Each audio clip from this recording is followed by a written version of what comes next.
મિત્રો ચેતરભાઈ વસાવાની જો કેસ છે હવે ખૂબ મજબૂત થઈ ગયો છે। અલગ અલગ પ્રકારની 18 જેટલા ગુનાનો કલમ લગાડી છે। હવે ચેતરભાઈ વસાવાની બહાર આવવાની પૂરી શક્યતા બિલકુલ ફેલ થઈ ગઈ છે।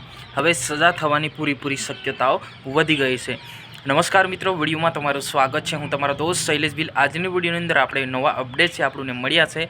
ગઈકાલે જે રીતના બનાવ બન્યો કે ભાઈ જે રેલી કરવામાં આવી તે ચેતરભાઈ વસાવા સાહેબની બંને પત્ની દ્વારા એવું કહેવામાં આવ્યું હતું કે ભાઈ ચેતરભાઈ વસાવા લોકોનો અવાજ ઉઠાવે છે, લોકોનું કામ કરે છે, એમને એટલા માટે એમનો અવાજ જે છે એ દબાવવા માટે જે ભારતીય જનતા પાર્ટીની સરકાર જે છે એમના પર ખોટા કેસ કર્યા છે। હવે ખાસ કરીને આપણે એ નહીં જાણતા, પરંતુ એવું ગઈકાલે એવું મહિલા દ્વારા એવું કહેવામાં આવ્યું છે કે ભાઈ જેને ગુનો કર્યો છે એમને હાજર કરો અમારી સામે, એમને કેમ પકડવામાં નથી આવતા?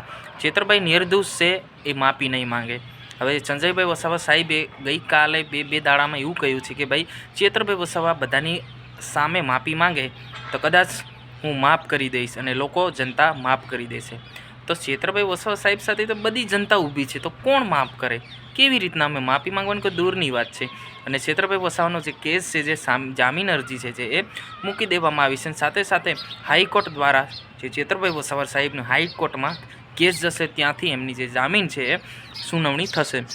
પરંતુ સરકારી વકીલ સાહેબે એવું કહ્યું છે કે એમની પર આગળના ઘણા બધા ગુનાઓ છે, એમને ધ્યાનમાં લઈને કોર્ટે એમને સજા કરવાની પૂરી શક્યતા છે।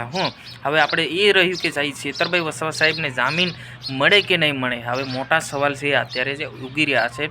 અને ધારાસભ્યો જે ચેતરભાઈ વસાવા જે જેલમાં પુરાયા છે એ ખાસ કરીને વાત કરવામાં આવે તો એમના પર 18 જેટલા ગુના અલગ પ્રકારના કર્યા છે। હવે ખાસ કરીને તમારે કોમેન્ટ બોક્સમાં જણાવવાનું છે શું ચેતરભાઈ વસાવા હવે હાઈકોર્ટમાંથી બહાર આવશે કે નહીં આવે, એ ખાસ કરીને આપણે હવે જોવાનું રહ્યું। હજુ સુધી આપણી ચેનલને ફોલો કરીને લાઇક કરી ના હોય તો કરી નાખજો। તાત્કાલિક આપણી નવી અપડેટ સાથે મળીશું। વંદે માતરમ।